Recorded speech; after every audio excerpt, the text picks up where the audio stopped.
ourselves because I fundamentally believe that we are on the same team. We must do more than talk about democratic values. We must live them. Now, within living memory of many of you in this room, the Cold War positioned defenders of democracy against much more tyrannical forces on this continent. And consider the side in that fight that censored dissidents, that closed churches, that canceled elections. Were they the good guys? Certainly not. And thank God they lost the Cold War. They lost because they neither valued nor respected all of the extraordinary blessings of liberty. The freedom to surprise, to make mistakes, to invent, to build. As it turns out, you can't mandate innovation or creativity, just as you can't force people what to think, what to feel, or what to believe. And we believe those things are certainly connected. And unfortunately, when I look at Europe today, it's sometimes not so clear what happened to some of the Cold War's winners. I look to Brussels, where EU commissars warn citizens that they intend to shut down social media during times of civil unrest the moment they spot what they've judged to be, quote, hateful content. Or to this very country, where police have carried out raids against citizens suspected of posting anti-feminist comments online as part of, quote, combating misogyny on the internet, a day of action. I look to Sweden, where 2 weeks ago the government convicted a Christian activist for participating in Koran burnings that resulted in his friend's murder. And as the judge in his case chillingly noted, Sweden's laws to supposedly protect free expression do not, in fact, grant, and I'm quoting, a free pass to do or say anything without risking offending the group that holds that belief. And perhaps most concerningly, I look to our very dear friends, the United Kingdom, where the backslide away from conscience rights has placed the basic liberties of religious Britons in particular in the crosshairs. A little over 2 years ago, the British government charged Adam Smith Connor, a 51-year-old physiotherapist and an Army veteran, with the heinous crime of standing 50 meters from an abortion clinic and silently praying for 3 minutes. Not obstructing anyone, not interacting with anyone, just silently praying on his own. And after British law enforcement spotted him and demanded to know what he was praying for, Adam replied simply, it was on behalf of the unborn son he and his former girlfriend had aborted years before. Now, the officers were not moved. Adam was found guilty of breaking the government's new buffer zones law, which criminalizes silent prayer and other actions that could influence a person's decision within 200 meters of an abortion facility. He was sentenced to pay thousands of pounds in legal costs to the prosecution. Now, I wish I could say that this was a fluke, a one-off crazy example of a badly written law being enacted against a single person. But no, this last October, just a few months ago, the Scottish government began distributing letters to citizens whose houses lay within so-called safe access zones, warning them that even private prayer within their own homes may amount to breaking the law. Naturally, the government urged readers to report any fellow citizen suspected guilty of thought crime. In Britain and across Europe, free speech, I fear, is in retreat. And in the interest of comedy, my friends, but also in the interest of truth, I will admit that sometimes the loudest voices for censorship have come not from within Europe, but from within my own country, where the prior administration threatened and bullied social media companies to censor so-called misinformation. Misinformation like, for example, the idea that coronavirus had likely leaked from a laboratory in China. Our own government encouraged private companies to silence people who dared to utter what turned out to be an obvious truth. So I come here today not just with an observation, but with an offer. And just as the Biden administration seemed desperate to silence people for speaking their minds, so the Trump administration will do precisely the opposite, and I hope that we can work together on that. In Washington, there is a new sheriff in town, and under Donald Trump's leadership, We may disagree with your views, but we will fight to defend your right to offer it in the public square, agree or disagree.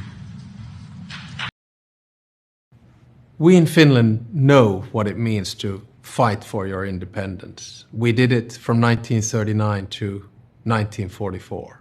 You are fighting for your independence. You're fighting for your rightful place with the West. I wish you, Ukraine, the best of independence. Slava Ukraini. The level of interference by the Obama's government was very overwhelming. It's not as if I couldn't have won the election even with that. But if, by my own thinking, and also the way some other people look at it, they go outside the normal diplomatic relationship, then it should be mentioned.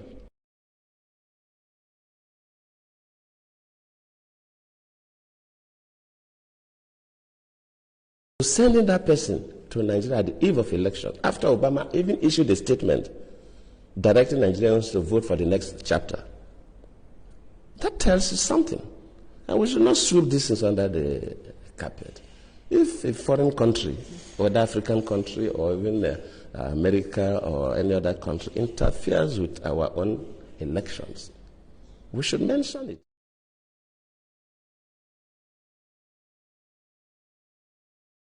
Immediately the Chibok issue came up, we expect Nigerians to be concerned. How do we get these girls out? Within a couple of days, we saw people going to the US with Bring Back Our Girls placards. How? Why? And of course, the Mrs. Obama received one of those placards. I cannot take responsibility for the abduction. I don't control Boko Haram. They are criminals. But as a president, of course, you know, it's not the president that go to the field. You have security and intelligence officers that do the work. Let me admit that, yes, maybe they do their best, but their best was not good enough for us to recover the girls. That does not mean that I'm trying to remove myself from any blame. Yes, I may not be blamed for the action, but I could be blamed that my security and intelligence systems were not strong enough to be able to rescue the girls. Who gets some of that money? Does that name ring a bell to anybody in the room? Because your money, $697 million annually, plus the shipments of cash funds madrasas, ISIS, Al-Qaeda, Boko Haram, ISIS Khorasan, terrorist training camps. That's what it's funding. If you think that the program under Operation Enduring Sentinel entitled Women's Scholarship Endowment, which receives $60 million annually, or the Young Women Lead, which gets about $5 million annually, is going to women who, by the way, if you read the Inspector General's report, is telling you that the Taliban does not allow women to speak in public. Yet somehow you're believing, and American people are supposed to believe, that this money is going for the betterment of the women in Afghanistan. It is not. You are funding terrorism, and it's coming through USAID. And it's not just Afghanistan, because Pakistan's right next door. USAID spent $840 million in the last 20 years on Pakistan's education-related program. It includes $136 million to build 120 schools, of which there is zero evidence that any of them were built. Why would there be any evidence? The Inspector General can't get in to see them. But you know what? We doubled down and spent $20 million from USAID to create educational television programs for children unable to attend the physical school. Yeah, they can't attend it because it doesn't exist. You paid for it. Somebody else got the money. You are paying for terrorism. This has got to end. I yield, Mr. Chairman. Has happened to Finland today. As we are hearing, Simon Ekpa is making waves currently now as the governor of Ebonyi State faces ICC. Yeah, that's very good. It's a welcome development by our Prime Minister in exile. I told people, during my previous comment on social media that the brightest person we have now as Nnamdi Kanu is Mazi Simon Ekpa Njoko from Ebonyi State. You can see he has taken it up upon himself about the present, the most recent incursion, Fulani attack in Ebonyi State, killing over 16 people, setting how many buildings ablaze. Yet, the governor of that state, Ebonyi State, Nwafulu, has never seen anything on that perpetration, evil, wicked perpetration by the Fulani headers in Ebonyi State. He has, gone the length of at least budgeting or voting out over 500 million naira for the hedge, giving it to the Fulani Imam and Alpha in Ebonyi State. This is the highest perpetration of injustice any Igbo man could met against his brother in the recent time. Ebonyi people, I don't know where these people descended from. Are they from the same descentry from me, ancestry from me? No, because it is very uncalled for. The Fulanis are living within you. The enemies within has gone very far by annihilating the people of that state in their large number, and you still have that kind of effrontery to budget millions of naira for Hajj. Hajj in Mecca, is it worth more than lives of Igbo men? Lives of 16 Igbo men that were disallowed during the Fulani headers incursion. They set how many buildings ablaze? How much did you budget to rebuild that community that was attacked by Fulani headers? What an ignorance! What an action, that is worth at least criticizing. It is a mere incursion by Fulani Morobas who came at night, killing, maiming, shooting everybody in that community. And it has caught attention of the international community. Even ICC, I believe they must do something about this. Ebonyi State governor must face ICC. Yes, that is the right action recently, if you ask me, that our Prime Minister in exile, Simon Ekpa, is going to take. The incursion, the people that cause incursion, they are the perpetrators and we know them. They are our common adversaries in southeastern Nigeria. They migrated from north and started to live among us, grabbing our lands by force. And we are telling them that we cannot stay with you. And they are still coming the more with introduction of what? Sharia law, Islamization. Islamize Nigeria, Islamize Southeast, Islamizing Southwestern Nigeria. And we the Igbos, we don't buy into that kind of hostility. You don't force your religion on me, I don't force mine on you. I mind my religion, you mind your own religion. Dr. Ngozi Rabwe say Simon Ekpa seems to be making a lot of weight in Finland concerning what happened of course, Ebonyi said a lockdown has been declared 13th and 14th, to mourn those who were killed. Still at that point, we are hearing that billions of dollars has been budgeted by the Arab world to invest in Ebonyi State in terms of building structures. Yes, Saudi Arabia has come again because they are the one that are sponsoring the Islamization of southeastern Nigeria with, by budgeting millions of dollars. The mosque that the youths leash attack, Saudi Arabia and Iran in conjunction has budgeted out millions of dollars to repair that mosque, which is why I'm inviting the like of Benjamin Netanyahu. The Igbo race, we are from the Jews, we are from Abraham. You should come to Southeast and see what these Arabs are doing on our land. It's another incursion. Incursion, yes, it is. If Saudi Arabia could at least budget millions to repair mosques, forgetting the families of the bereaved, the slain, the disallowed families, the victims, should be the one to have given money, not repairing of mosque. Mosque, my foot. Mosque is not worth human life. Mosque is not worth church. Mosque is not worth Igbo man. I'm telling you that Saudi, too, is guilty. To my highest surprise, United States of America, Israel should hear this. They should actually come to see what Arab has started earlier, recently, with those who have actually seen themselves as the masters of the Igbos. The Fulanis have succeeded on enslaving the southeastern governors, and I can see that it is right time, the high time, the state of Israel begin to understand that they should come to this part of the world, southeastern Nigeria, the Biafran land. The Arab, they have started their incursion in large number. Before you know it, we'll actually see Hamas in the southeastern Nigeria. This is how it started with Turkey. And the Turkish people, they neglected it. The Kurds, until the entire Kurdish, were driven away from their region in Turkey today.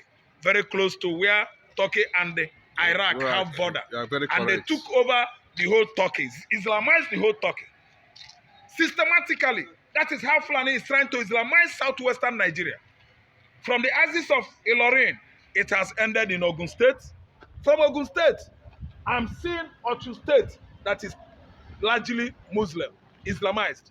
So that is how it began in the faraway Turkey, and we pray that we are going to prevail on these intruders, invaders called Fulani Morubas. The Biafran government is no longer Biafran Republic government in exile. It is now called United States of Biafra. In conjunction with other irrelevant authorities and security agencies around the world, which I don't want to mention, has already planted machinery to shut down 1,000 pieces of mosque plan to be built in Ebonyi State. Yes, this is the beginning of a face-off between Igbos and the Hausa oligarchy, Fulani oligarchy, sorry, not Hausas. That Islamization, they swore they are going to do that, but I can see it is a failure. It has failed on an arrival. It's a failure on arrival. Igbo man can never be a Muslim. Building mosque in Igbo land is an abomination. We reject Islam in Jesus' name. Amen. It can't work. We are Christians. We can never practice a very strange religion from Arab world and federal government, Ebonyi state government, Anambra state government, Enugu and Imo state are watching. These governors of southeastern states, they are great threats to Igbo man. We've now begun to understand their plans. They are not there for you and I. They are there for the Fulanis. They are there for the Arab. They are there to Islamize Igbo land. To Fiakwa, it can't work. I'm telling you that plans are going on now among the Igbos in diaspora, led by our Prime Minister, the Prime Minister of the United States of Biafra, Simon Ekpa, and Ngozi Orebeze. We are going to stop them. We are the owner of the land, not the governors. If the governors want to build mosque, they will go and build mosque on their father's land, which cannot even last. Because at the end of the day, we are going to bring it down. It can never work. Israel must wake up now. I think it's a wake-up call to Donald Trump to come and see what is happening in Igbo land. The Islam, the Arab, they want to take over everywhere in Africa, everywhere in Europe, everywhere in America. It can work. We are standing up against Islamization of southeastern Nigeria, and the construction of that mosque in Ebonyi State must abruptly come to an end. It's a dead on arrival agenda. Okay, Omahi also be fingered in this whole briglo, and they say the governor did not do anything to stop the Fulani last attack, even though he had privileged information. The reason why they are taking him to ICC at this point, what message do you have for Biafrans all over the world, especially the way and resistance the whole world celebrated Mazi Nnamdi Kanu outburst, confrontation, not arrogancy, in the Nigeria Shrine Court. He called them, your court is shrine. That's what Mazi Nnamdi Kanu said. It's a cultic. The courts in Nigeria here are highly occultic. And that's why Nnamdi Kanu called the court here shrine. And it is actually a shrine. All the courts in Nigeria are shrine. Because they are not there for adjudication. The court is there to torment justice, towards justice, change justice, shortchange justice for injustice. That is what all the justices are doing. Look at the presiding justice, Binta Nyako, a criminal. Yes, that's what it means, because a case of mishandling of public funds, financial crime is hanging on her neck, and the same son, her son the same, and her husband the same. These are Fulani. This is a Fulani family who has committed in the past. They gave them federal project and the money disappeared. They mismanaged the money. So that's why they are using Nnamdi Kanu to play gamble. And the gamble actually failed, because Nnamdi Kanu come in with a document and actually challenge the Chief Justice that you have failed. Go and answer to the crime you committed. You can't use me to change your punishment. as the federal. See, this is a very highly classified information, and then Nnamdi Kanu has gotten it. He has gotten and it. anytime he got the information, he always show it to the world to actually understand the kind of country we are living. So what I'm seeing, what is happening in Ebonyi State, the incursion by Fulani, headers should actually be treated internationally. This time around, it has gotten out of local, let me say, soil or domain. It's supposed to be an international thing. So I'm just trying to implore and join, invite Ngozi Orabeze and then what's the name of this our man? Simon Ekpa, to go straight to ICC with documents, with video evidences that they are still spying, they are still disaliving, killing Igbo man in his community. These people are from the north. These people don't farm with us. They are not living with us. They are foreigners from Sahel country. But Nigerian government is busy playing game so that they will be reducing Igbo population in their large numbers.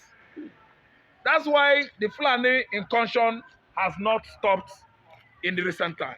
So what I'm trying to say is that the way I see it, according to my own opinion, we should be reporting direct to international community, that platform, holding the whole international communities together, United Nations. That is when we are going to get good results. If you report to federal government, you are wasting your time. Fulani is federal government. Tinubu is Fulani. It can be any report you send across to state government, to federal government, can never be what? Effectual. It can work.